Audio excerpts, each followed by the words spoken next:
What are the strongest position groups? What are the weakest position groups on the 2025 Tennessee Titans? We're going to power rank the entire roster by position today on the Music City Audible podcast. Let's get to it. Oh, welcome everyone to another episode of the Music City Audible podcast presented by Sinkers Beverages, the premier wine, spirits, and beer store in East Nashville, serving the community since 1985 in partnership with 440 Sports. I'm Justin Graver. With me, as always, Justin Melo. And Justin, as I said, today we're going to talk through this roster a little bit. We're going to go position by position, and we're going to rank this in terms of where are the Titans strongest, where are the Titans weakest. I think everyone has an idea of what the weakest position groups are, but there hasn't been a lot of attention paid to the middle meat there of the roster and how these position groups stack up against each other. So we're going to rank them today. How's it going?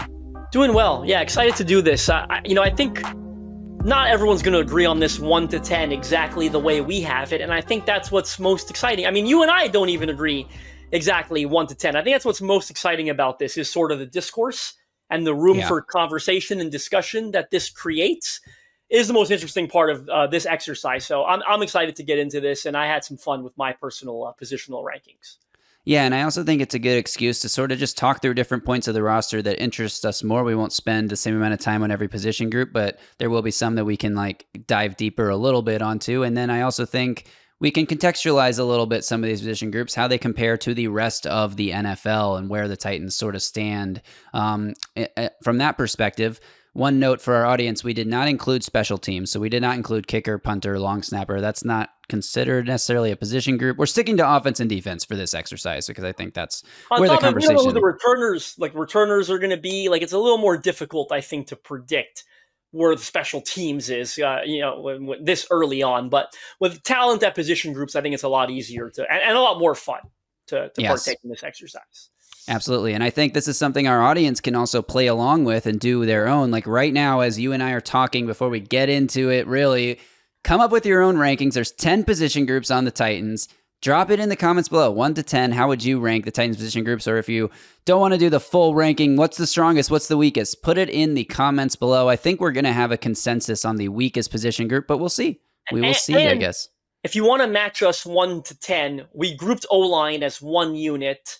Though we have interior D-line and edge as different units, linebacker, cornerback. Say the only thing that's grouped is O-line. We're not going to do guard, center, tackle, especially with the O-line. It's a unit, right? And chemistry up front, it matters so much. It really is one positional unit. So that's the one catch here if you're trying to match us. How did you get to 10? Well, that's how. Yes, and if we disagree with your rankings, we'll get in the comments and argue with you because Who doesn't like arguing? That's the most fun part of being a sports fan. All right, so without further ado, I'll be yelling at you. Without further ado, let's go from weakest to strongest because, again, there's not really any drama around the weakest group. I think we can all agree. And just so everyone knows, you kind of said this, Justin, but you and I independently ranked our position groups, and now we're going to reveal them together. But we both have the same weakest position group, and I would be surprised if anyone in the comments has different. It's the edge group. It's the group with the least proven amount of players and the least amount of star power and the least amount of depth, I would say, from top to bottom across the roster. So the edge group, the Titans will need, as we mentioned on a recent podcast, to have sort of a pass rush by committee approach to this season. And I would say, if we're contextualizing, that the edge group is also bottom 5 of all NFL rosters. This is this is going to be the position we talk about all season, that if this team is surprisingly competitive, that they might make a trade deadline move for someone. Again, that would be surprising. It's more likely that December and January, every Titans fan is going to be familiar with the best edge rushers in college football because one of them is likely a 2026 Tennessee Titan. Yeah, this is the worst unit on the team for sure. You know, it's a sad stat I just thought of, and it's kind of cheating, but I've never thought to mention it on here, and it just popped in my mind. The Titans have 3. Let's not count Femi Oladejo in this because it's totally unfair. But the Titans' top 3 edges who are veteran players who played in the National Football League last year, and by the way, they were fully healthy last year. Draymond Jones, Arden Key, Lorenzo Carter combined for 10 sacks last year. 3 of them combined, because Arden Key, or 10.5, I think. Arden Key had 6.5, and Draymond Jones had 4, and Lorenzo Carter had 0. And Femi Wow. Oladejo, obviously, he's playing college football, but he didn't have many sacks there either. We can include that number, and it gets sadder somehow. Yeah. So this is the weakest group on the roster. Again, they're just praying for someone to emerge here. Femi Oladejo can hit the ground running. A change of scenery really helps Draymond Jones. Maybe that, he signed a 1-year prove-it deal. Maybe that motivates him because he got cut from Seattle, obviously, earlier this offseason after not living up to a lucrative deal there. Titans are grasping at straws here. They need a lot of help. They need instant production, and they need guys to be better than we think they're going to be. And they need Femi Oladejo, who is sort of a 2 to 3 year project player, considering the majority of his career was spent at inside linebacker in college. They need him to be a year one contributor on some level. He doesn't have to go out and get 10 sacks, but if he can get some pressures, force some quarterbacks out of the pocket, make them uncomfortable, and rack up a handful of sacks, that could make the difference in certain games on the schedule for the Titans this year. So they need him to be a guy that can be a starter sooner than later, sometime during his rookie season. And yeah, they need the other guy. They can't have Lorenzo Carter matching the sack total that you and I had last season because that's insane. He's had 3 years of 4+. That's what they need from him. They need him to get 4 or 5 sacks this year. Yes. All right. So we talked a lot about the different approach the team is taking to the edge position in our most recent, in a full podcast we put out, the only full pod we put out last week, 4 reasons the Titans will be better in 2025. So go check that one out if you missed it. And we will move on to the number 9 ranked group that I have here. I put the linebackers in the number 9 spot. Do you agree? I did. We did this independently. We did not collaborate on this list. I put linebackers in the 9th spot. I think it's pretty straightforward. They've got a veteran guy in Cody Barton, who I think is probably good, not great. They're really excited about him. I'm excited to watch him. Veteran leadership experience. He was, pretty good in OTAs, minicamp, picked off Cam Ward twice. I'm excited about watching Cody Barton. One of those we don't know. One of those might have been. He threw it on purpose. I forgot. One of them was given to him. It's actually like a handoff. If you saw footage of it, Cam Ward, he's lined up in the backfield. He just went, "Here you go, Cody. 6 points for my team." They've got Cody Barton and not much else. On a pod earlier this week, we talked about Cedric Gray and James Williams a lot. On Titans draft picks who are at risk of being cut, we talked about Cedric Gray, James Williams. They're in a battle to start at linebacker next to Cody Barton. They've obviously got nothing there that's proven or experienced. I think James Williams and Cedric Gray combined for 90 snaps last year on defense combined. And one of them is going to be starting next to Cody Barton this year, and the other is going to be probably first man up if there's an injury, right? So, we could talk about the cluster of guys behind them: Otis Reese, Anthony Orji, David Benda, the UDFA, Curtis Jacobs, Amari Burney. These are names I'm making up, I think, at this point. But I think there's no surprise that we're in agreement here that this is the second worst position group. Although I'll say, James Foster, Paul Kuharsky, they put out a couple pieces last week that I agree with, where if your second linebacker is your worst player on defense, that's fine as long as it's not horrid, right? That's kind of almost an ideal place to be. If you had to pick who's your worst starter on defense, you would hand select the second inside linebacker. So hopefully this won't have the negative impact on defense that maybe we're sometimes make it out to be. But overall, as a position group, I think there's good reason why we agree this is the second worst unit on the team, period.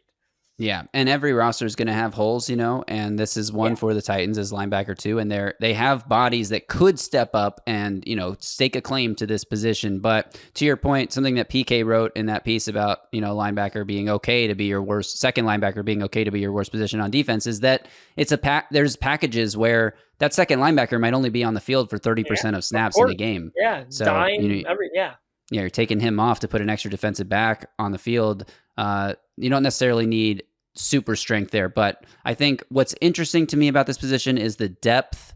I wouldn't call it high quality depth, but there are a bunch of dudes that could give you something if they step up.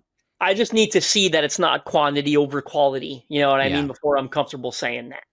And I would also say that this group is, I don't know about bottom 5, but in the bottom third, I would guess. Yeah, it's down there. Probably. League-wide. At least on paper. Until we see what James Williams and Cedric Gray are, it's way down the list in league-wide rankings. There is an unknown factor here that gives this group more upside, maybe than we're giving them credit for right now. But until we see it, we can't just project on upside because Titans fans know too many times has upside resulted in nothing. Let's move on here to the 8th ranked position group. Now, this one was a struggle for me because I struggled a little bit with balancing the idea of upside and projection. And with cornerback, there's not a lot of projecting we have to do. We know the group. So I put cornerback at 8. Did you do that also? I did, and I'm surprised you did. I thought I was going to be alone on this hill, right? Like we talked about Titans with the most to lose last episode or a couple episodes ago, and L'Jarius Sneed, we both sort of agreed that we're not expecting much of anything from L'Jarius Sneed this year just because of the uncertainty around his rehab with the quad injury and the knee management and all of that, and just, he wasn't particularly great in the 4 games he played last season. So if I was factoring this in last offseason, I would, if it was the image of L'Jarius Sneed that I thought the Titans were getting, cornerback would be much higher than 8th on my list. But because we don't know what we're getting with him, you kind of have to work with what we do know, and that's that it could be a Roger McCreary, Jarvis Brownlee, Darrell Baker, Marcus Harris, who knows, cornerback group, which does not inspire a lot of confidence. So I put cornerback at 8. Yeah, I'm almost hoping last year we went into the season, Titans fans in general, like too confident in the core. Remember, like people were arguing. You were probably one of them. I was probably one of them, but I like to say you. We're arguing on Twitter that Titans had like the best secondary in the NFL. Remember that? Remember how short-lived that was? People were arguing Titans had one of the best secondaries in the NFL. Absolutely they were. After they brought in Quandre Diggs, L'Jarius Sneed, that was a thing. And they were when healthy. They just weren't healthy very much. I guess. I mean, but Sneed didn't look good is the problem, right? Like, so what I was going to say is I'm hoping like we overestimated it last year and hopefully we're underestimating it this year because we're kind of course correcting because we're so worried about L'Jarius Sneed. But for me, if this is a room that's Jarvis Brownlee, Roger McCreary, and Darrell Baker and Marcus Harris for the majority of the year, it's not a very good room. It's probably below league average because none of those guys are true although like I love Jarvis Brownlee and I'm so excited about what he could be, but until we see it, because there are some physical shortcomings there that might prevent him from ever being elite kind of thing. This is one of those rooms that might not have an elite player, and most teams have a really good one there, and the Titans might not if that's not L'Jarius Sneed, whereas this room has got pretty strong potential to be below average. Yeah, I mean, definitely. We both love Roger McCreary too, but he also has a physical deficiency in the short arms that he's a great run tackler, run stuffer, and tackler in general, physical guy who's sticky in coverage, but he doesn't always do the best job of preventing those contested catches because he has shorter arms, but he's always there. He's always in position. He's going to make the tackle right away. So I like Roger McCreary. Though. Like how many nickels change the game, change the defense? The best nickels are like Kenny Moore, right? Like that might be and Roger McCreary might be like Kenny Moore. That's a great thing to have at that spot, but he's not he's not going to change the game for you all that often. Right. And he's not going to shut down an opponent's number one receiver, which is what you rely on L'Jarius Sneed to kind of try to do. And the Titans are going to need that if they want this to be better than the 8th best position group on the team. At number 7, and I could have flip-flopped these two. I could have put this one at 8 and cornerback at 7, but I put wide receiver at 7 because, and maybe I'm too naive, but I think that the remade group and the excitement that the rookies bring here, like at least one of these 3 rookies is going to give them something, right? I mean, right? Please, I hope. I think that's where I'm at. Like, just I guess at the and this again, this will be so much fun to monitor in September, October. But like, whereas the corner room, you feel a little doom and gloom because of L'Jarius Sneed's situation. You feel the opposite of that in the wide receiver room because even though you don't know, you're not excited about L'Jarius Sneed, but you're excited about Alec Iomanor, Chimere Dike, and Xavier Restrepo, right? And then if L'Jarius Sneed is healthy, I still think there's a bit of a drop-off in play. Calvin Ridley is still probably better this year than L'Jarius Sneed is. I feel confident saying that.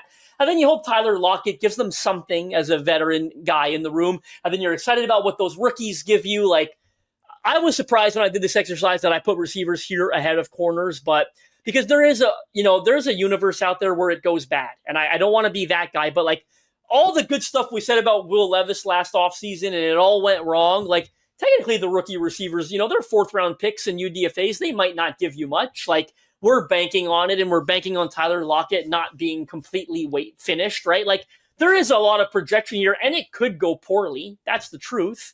But we're excited about what they give you. We know Calvin Ridley's a pretty good football player.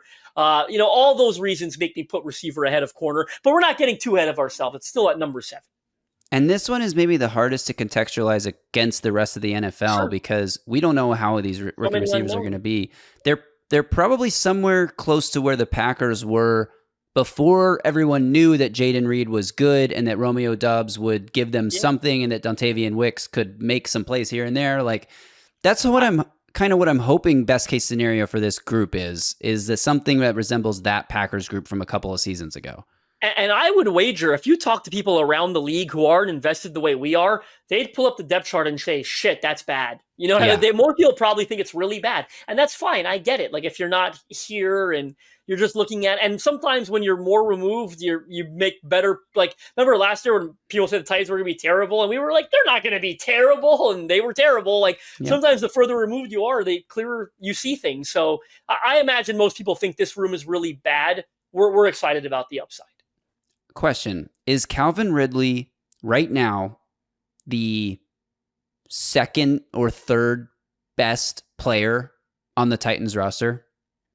Jeffrey Simmons, I would say, is like their consensus overall all-around best player. Other guys in the conversation might be Amani Hooker. You hope J.C. Latham can be that. Kevin Zeitler, I guess, is probably in the mix. Tony Pollard. Is Calvin Ridley like a top 5, if not best player, at least like most proven legitimate NFL starter on the team? I think when you really get into that, I think he's probably number 2, to be honest with you. Like, and that's not great, right? No. Like, it's kind of a snapshot of where the roster still is in the rebuilding phase. But I like, the more you talk about it, like, he's the only other players I would even say can argue are number 2 would be like Tony Pollard, maybe Amani Hooker, and Kevin Zeitler. I feel like Kevin Zeitler's in that mix. Yeah, but I still think most people would say Calvin Ridley over him. Yeah, I agree. And if L'Jarius Sneed, again, if we're talking this time last year, we might put L'Jarius Sneed there. Yeah, you would put L'Jarius Sneed at number 2 for sure. Last year. Yeah. So I don't know if that's a good thing or a bad thing, and I don't know what it means also that player is in this position group, and it's still only the 7th best according to us. I just thought that was an interesting, snapshot, like you said, of the talent level. This team needs superstars. So they need Cam Ward to be the number 1 player on the roster by this time next year.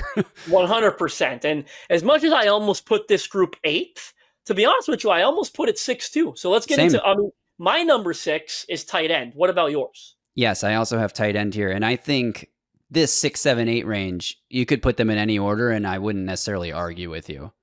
Yeah, for me, Calvin Ridley's the best player in any of those rooms. With tight end, I just feel, first of all, it's a non-premium position, and I feel a bit better and more confident in what they're going to get out of this room, right? And you probably agree. That's why I've got it number 6. Like, I know Chig is a pretty good pass catcher, a specialist, a mismatch against most linebackers and safeties he encounters in one-on-one coverage. I guess it's a weird thing to say in terms of what I'm getting from the room, because the other 2 are a bit of a projection, but like, I like Josh Wiley when he's healthy. I think he's a useful dual threat guy that he's been helpful for them as a pass catcher. Like, he's been that underrated guy that gets open because maybe he's not getting a lot of attention. He's been good in the red zone at times. And I think he's a pretty good inline blocker too. So I feel good about what he gives them when he's healthy. And even though Gunnar Helm is a rookie, like, I feel like he's going to be a very useful NFL player. Like, I feel better about projecting Gunnar Helm almost more than I do any other rookie on the team, because it's a non-premium position, and I think he's going to be good at both, like a pass catcher and blocker. Maybe he's not going to be elite. I don't know that he's going to be a phenomenal tight end, but I feel like he's going to be a pretty good guy to have in the room and be very useful. So I just feel generally good about what this room gives them. It lacks elite players, but it's got good quality specialists, I think, in every role.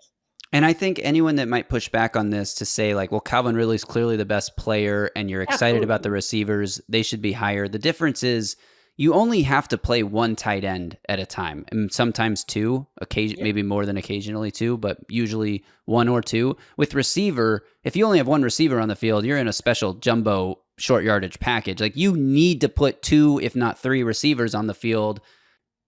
Like 99% of snaps will have two or three receivers on the field this year. So that's another reason. Like, I could definitely make an argument for putting receiver at 6, especially with the excitement around the young guys.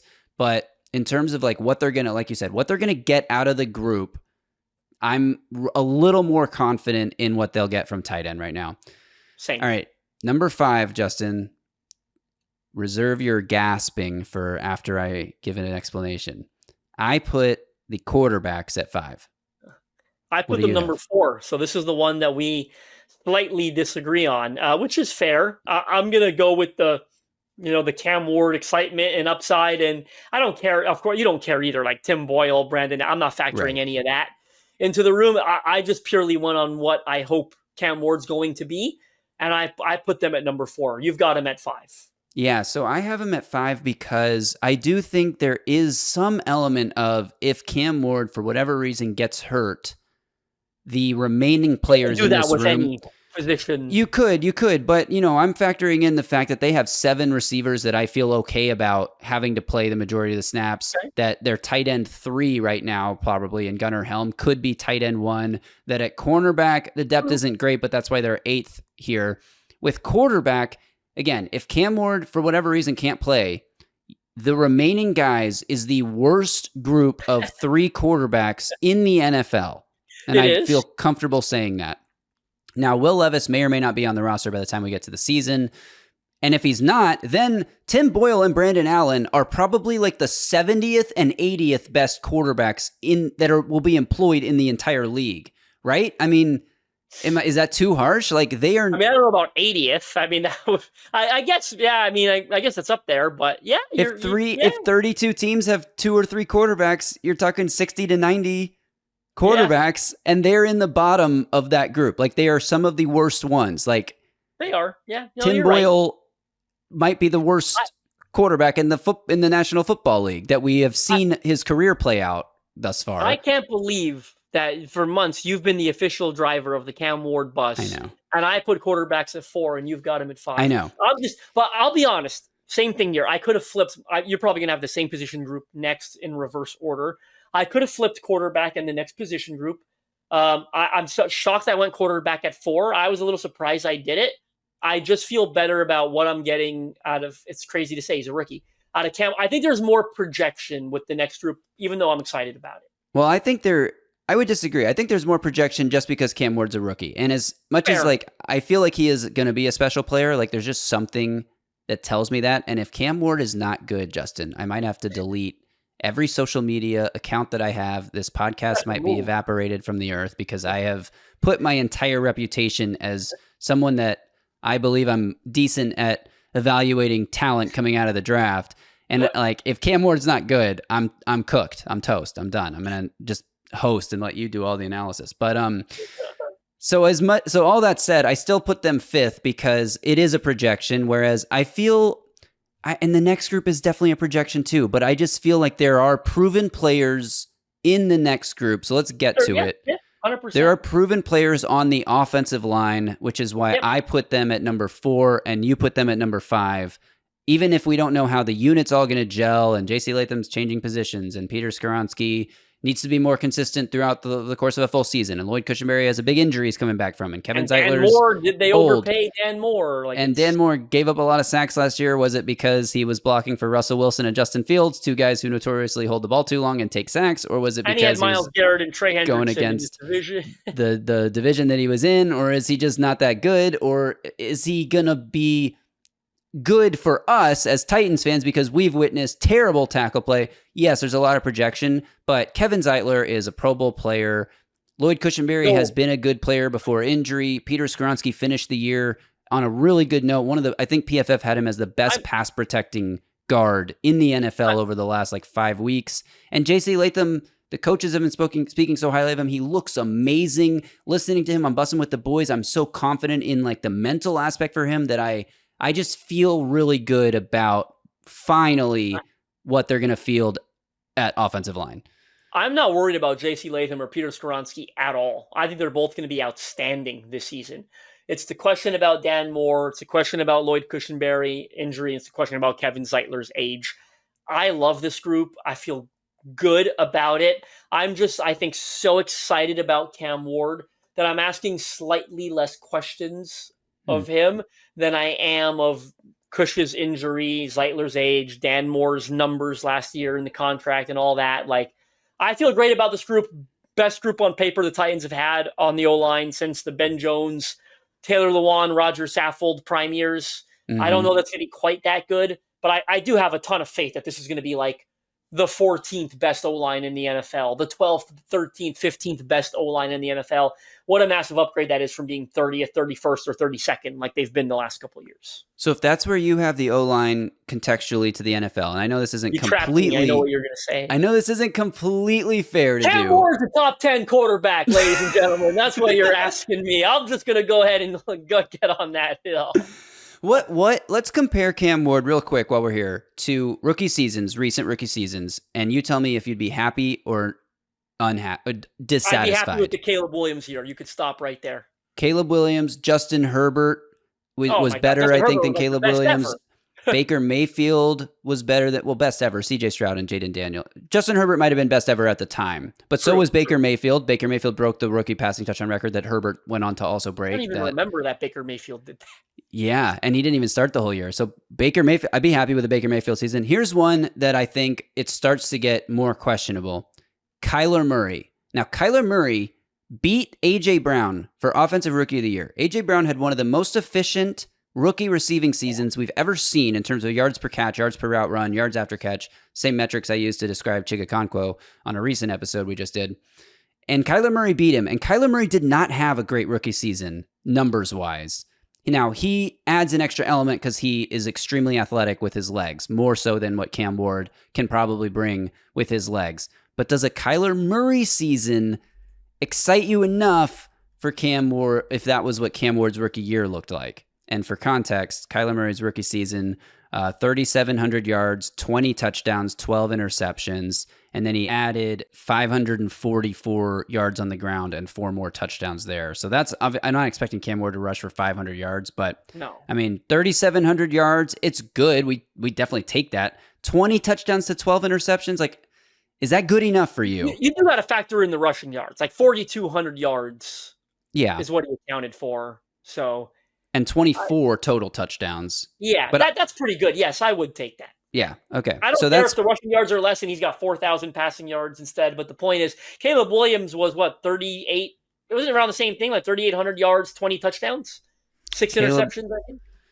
See, that's the thing with Caleb Williams. He kept the turnovers really low. And yeah, he also didn't take a lot of risks, though, to be honest with you, last year for the Bears. Like his YPA and stuff, like there was a lot of stuff that was quite low, especially midway through the season. He was pretty low on a lot of quarterback drafts in terms of yards per attempt and all that. But we're getting off track as usual. It's a Cam Ward really podcast. Quick. 3,500 yards, 20 touchdowns, 6 interceptions. Like the 6 interceptions number, I agree with what you're saying with the yards per attempt and the risk taking and whatever, but like if Cam Ward throws 6 interceptions this year and has 20 or more touchdowns, that's encouraging enough. I would take Kyler Murray year 2. I would take either one. Yeah. Okay. So let's move on then. We've covered the bottom 7 position groups. We got 3 left here. And I also think that these next 2 you could maybe argue either or. But at number 3, I put the safety group. And I actually think this is one of the better safety groups in the NFL. Not a top 5 unit, but it's in the top 10 range, maybe lower end of the top 10 range. Yeah, I think I like it, but I don't think I'm quite as high as you are. But I do have it number 3 as well on the Titans. Context, Titans aren't that good. I think Amani Hooker is a really damn good football player. Yes. I'd love to see them re-sign him next offseason. He's got to stay healthy because he's had some things in recent seasons, but he was really good for them last year. Really freaking good. Career high in interceptions, was healthier than he had been in previous years. So love Amani Hooker. Part of the reason why I've got this room so high, but also because of what else is in the room. I think Xavier Woods, I'm not going to get ahead of myself here. I think 2-year, $10 million deal. He's a league average safety. That's what he's paid as. That's what he is. he's durable. He's good near the line of scrimmage. He's not great in coverage. I think he lacks, athleticism to really be a difference maker on the back end. But I like him when he's playing forward and when he's playing near the line of scrimmage. League average starter. But I'm also excited about the rest of this room too. What does Kevin Winston Jr. give them as a rookie? Again, one of the bigger unknowns in this rookie class, coming off a partially torn ACL injury, but I do think he's going to be healthy, starting in September. I'm curious to see what his involvement is at camp, but I do think he's going to be a big factor for this defense this year. I think he's going to play in 3 safety looks. I think he could replace Xavier Woods midway through the season as the opposite starter next to Amani Hooker. I'm not going to get too much into the rest of the room, but we talked about like Jalen Duncan being the swing tackle a couple episodes ago and how bad that is. Yeah. I think Mike Brown is a good number 4 safety. Like if that's your worst case scenario, Mike Brown came in and played some decent ball for them in a pinch last year. So if he's your number 4, I think this room is one of the deeper rooms on the roster. It's got what I consider to be a high-end, maybe not elite player in Amani Hooker. It's got a rookie I'm really excited about, and it's got a league average starter, and then a number 4 depth guy that's a useful number 4 depth guy. So I really like this room. I thought I had it higher than you would, but I love it at number 3. Yeah, see, here's the thing. Like, Mike Brown played as a starter for half the games last season and was not a liability per se. Correct. Like, he wasn't amazing, obviously. And he's your number 4 safety now, we're projecting. I look at Kevin Winston Jr. as a guy that, like you said, a lot of unknown, but a lot of excitement too, because they love him. All the draft experts, anyone you talk to, if you were watching, paying close attention to college football in September and looking at people's draft rankings, like Kevin Winston Jr. was thought of as a first-round talent in September before the partially torn ACL, and he drops to the 3rd round. So you're getting a guy that's first-round talent in the 3rd round. Did you know Denard Wilson was the Baltimore Ravens defensive backs coach the year that Kyle Hamilton was named a first-team All-Pro safety? Now, obviously, Kyle Hamilton has proven to be one of the best safeties in the league, but what was he, 14th overall pick, who, didn't have the best rookie year. People were wondering, like, is he even played out of position? Did the Ravens reach for him? He got lost in coverage at times, and then Denard Wilson came in, and Mike McDonald started to redo a little bit of how he was deploying him, and he had a breakout year in 2023 under Denard Wilson's position tutelage. Again, a lot of credit goes to Kyle Hamilton, the player himself, and Mike McDonald, the actual coordinator. But Denard Wilson was there at least to see what Mike McDonald did and how Kyle Hamilton developed. And Amani Hooker, career year under Denard Wilson last season. And again, I think Kyle Hamilton would eclipse Kevin Winston in talent, because we know for sure that Kyle Hamilton is like a top 3 safety in the NFL now. And Kevin Winston Jr. has never played a down in the NFL. So I'm not trying to make that comparison too much. And that draft year, I remember in like September, October, November, like as Kyle Hamilton got a chance to go top 3 in the draft. And then the draft process was long, non-premium position at safety. There was questions about long speed and range. Right. But like on tape, he was such an easy, like he was elite on college tape. And then the process took hold of him and he slides to 14. But yeah. But so I'm not trying to say Kevin Winston Jr. is going to be Kyle Hamilton or anything, but we're talking about the number 3 safety here, who you're saying could overtake and become the number 2 safety halfway through the season. If he is good enough to do that, that means he's doing really well. That means he's better than the league average Xavier Woods, and that means that Amani Hooker and Kevin Winston Jr. are a really good safety tandem. If he cracks the lineup, it's because he deserves to crack the lineup as a rookie. So I'm pretty high on this group. Again, this is one of the only groups that I feel good about. If your top 2 guys get injured, you can still field players who are not going to be complete liabilities. And I don't think you can say that about any other position group except for maybe receiver, hoping that some of the young guys are good enough to not be complete liabilities. So that's a projection. There might be a cluster of a bunch of guys who are average at receiver that there's not much drop off, right? It's different at safety where you think you've got good football players in those spots. And that's also going to help your special teams out, because Mike Brown's going to be a good special teamer, and Kevin Winston Jr. could also be that as well. And I got Julius Wood making the roster as a 5th safety because he's good on special teams. So, but anyway, number 2. I think we are aligned here. Why don't you take this one? We are aligned, I assume. Running back. I went with running back here. I've just got a lot of confidence in the player that Tony Pollard is. Just so consistent. over 1,000 rushing yards last year, about 300 receiving yards, every down workhorse, veteran leadership, can play in the passing game. We know he's a damn good runner. He did a lot last year behind a bad offensive line. Like, we haven't talked, people aren't talking about that. What could Tony Pollard be behind a good offensive line? The fourth or fifth best unit on the team, as you and I put it. So I don't even think we got to spend a lot of time here. For me, this is almost strictly a Tony Pollard ranking. I just got so much confidence in who he is. Me too. And this is a tweet that Ian Hartitz put out on June 16th, so a little while ago now, but just listing Tony Pollard's yards after contact per carry by season in the NFL. And you just say, what would he be like behind a good offensive line? Well, he played behind a really good offensive line for the first 5 years of his career in Dallas. In 2019, he was number 1 among all qualified running backs in yards after contact per carry. 2020, he was number 5. 2021, he was number 5. 2022, he was number 1 again.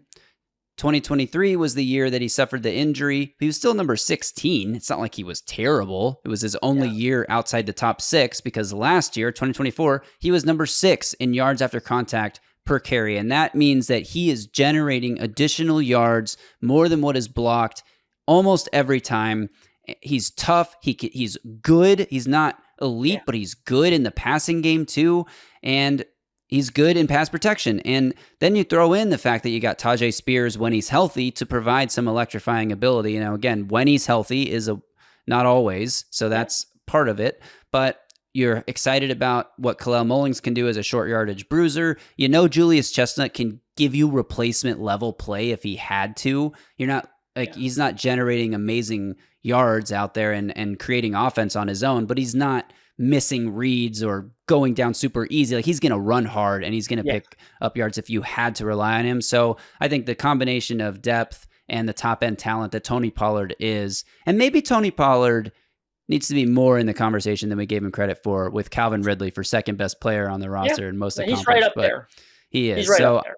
I think it's a consensus here that running back is one of the strongest position groups, and you and I both landed at number 2 there, which leaves their top position group, their strongest unit, being where the unit that has the best player on the team, in my opinion, right now, until Cam Ward hopefully takes that title. Jeffrey Simmons, T'Vondre Sweat. It's obviously the interior defensive line with those two guys, Keandre Coburn, James Lynch, Carlos Watkins, a bunch of undrafted free agents that have a decent chance to make some noise, although they're entering. I'll interrupt you real quick. I'm sorry, and say, I can't believe you went to those guys before Sebastian Joseph Day, but good call. Jeffrey Simmons, T'Vondre Sweat. I love what they give you as an interior tandem. Simmons is the best player on the team. Sweat is ascending, was good as a rookie, hopefully even better as a sophomore. Sebastian Joseph Day was damn good for them last year, to the point where a new GM came in and still re-signed him because of what he did for them. I think Keandre Coburn's an NFL-type player, a really good fit to back up T'Vondre Sweat and give you the occasional rotational snaps.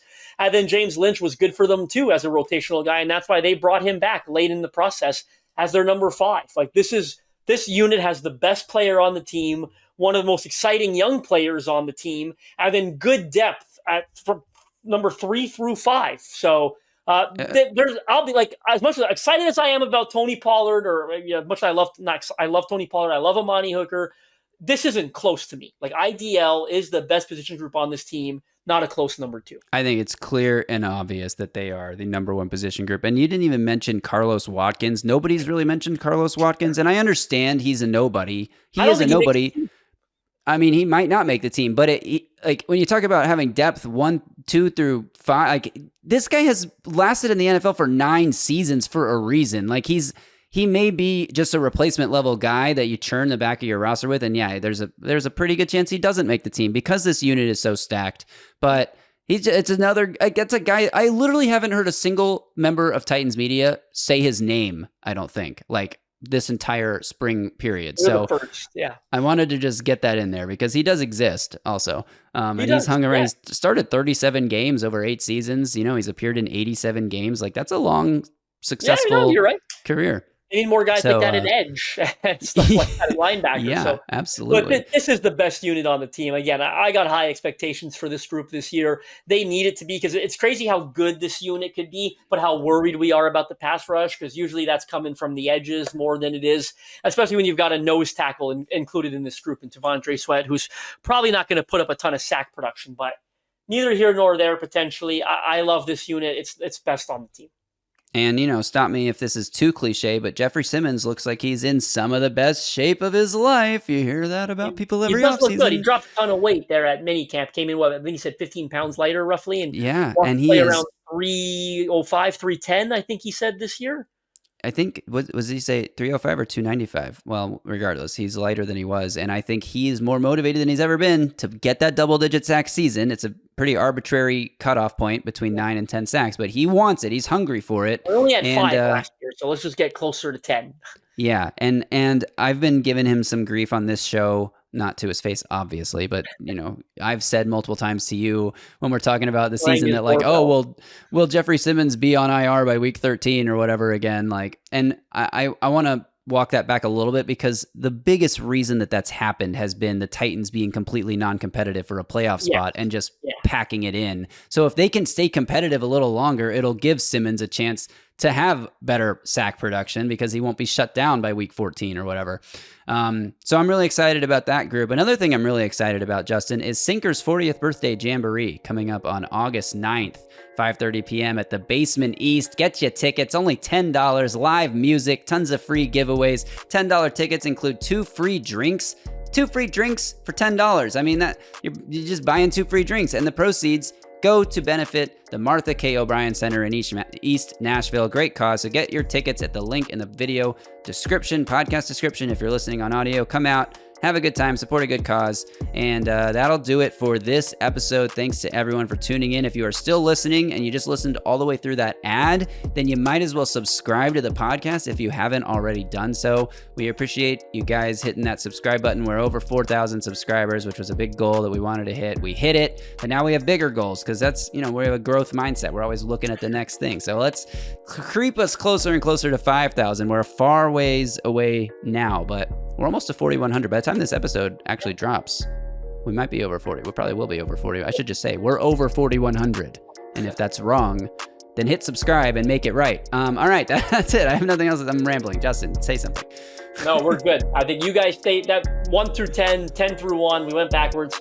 Hope you guys enjoyed it. Let us know in the comments. You agree, you disagree. How would you rank them 1 through 10? We'll jump in there and reply. We love having those discussions with you guys. Until next time, you stay safe out there and tighten up.